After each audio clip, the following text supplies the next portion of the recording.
Il y a trop de manipulation de chiffres dans vos différents documents et ça se traduit aujourd'hui par une situation qui fait que sur l'exercice 2017, nous avons accusé un gap de 161 milliards sur les recettes fiscales. Vous ne le démentirez jamais. Et ce gap-là va vous poursuivre.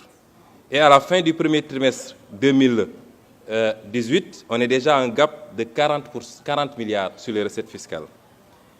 Ensuite, nous avons, et nous l'avons démontré, puisque personnellement j'ai saisi le FMI et je vous en ai fait ampliation, que sur les années passées, vous avez fait un dépassement de l'ordre de 216 milliards sur les ressources extérieures. Et c'est extrêmement gravissime, ça veut dire que tous les chiffres que vous nous donnez, nonobstant votre rengaine habituelle sur les notations ou je ne sais quoi, tous les chiffres sont faux. Et voilà les causes de la difficulté de trésorerie, malgré les dénégations. Et ça conduit à quoi? Ça conduit à une frénésie de l'endettement, 61% sur le PIB. C'est inadmissible pour le Sénégal. Parlons des eurobonds, 100 milliards en 2009, 250 milliards en 2011, 250 milliards en 2014, 660 milliards en 2017 et 1184 milliards aujourd'hui. Et vous nous dites que vous n'avez pas de difficulté. Pourquoi cette frénésie de l'endettement? Pourquoi, dans le cadre de cette loi de finances-là, vous êtes encore dans cette dynamique de créer toujours et encore des taxes? Mais si on examine les 3 taxes que vous créez, prenons la première, la taxe spéciale du secteur des télécommunications. Elle vient remplacer une autre taxe de la même nature qui a été votée ici il n'y a même pas un an, en 2017.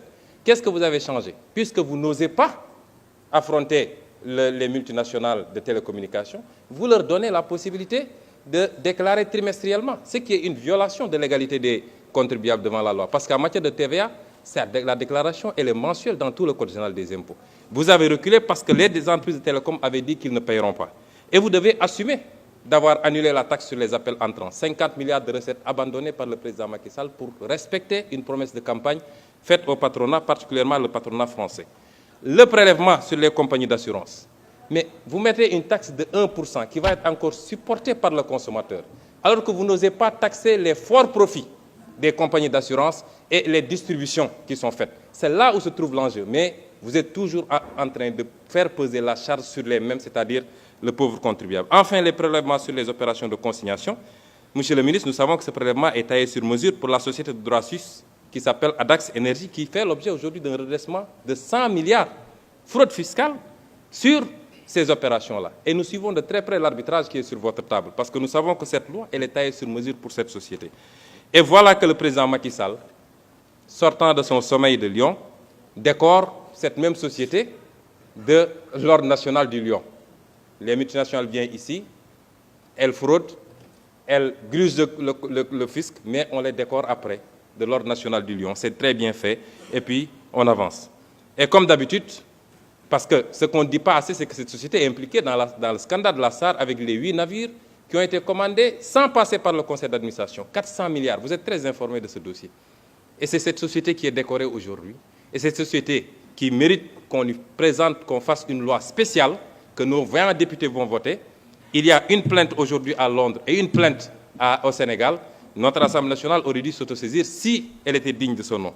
Et je sais très bien que le président de notre haute auguste Assemblée connaît bien cette société, presque propriétaire de Oryx, dont il a été lui-même actionnaire, même s'il se défend d'avoir cédé ses actions depuis 2006.